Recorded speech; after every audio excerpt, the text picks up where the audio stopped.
Hey, kila jambo lina wakati wake. Ndiyo, nasema mimi hapa. Kuna kipindi unaweza ukawa na nafasi kubwa sana, sana kuliko mwingine. Na kuna kipindi unaweza ukawa na hela nyingi sana, sana kuliko mwingine. Haimaanishi kwamba wewe ni bora kuliko mwingine. Ni zile tu neema tu mtu napewa neema, si ndio?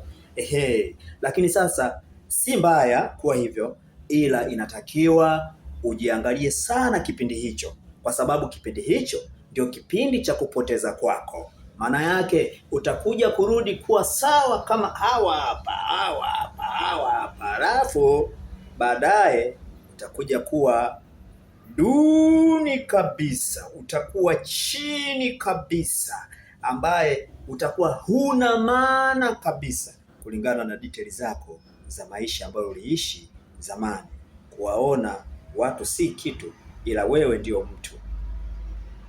Muogope Mungu. Sio maneno tu ya kusema muogope Mungu au kumtegemea Mungu.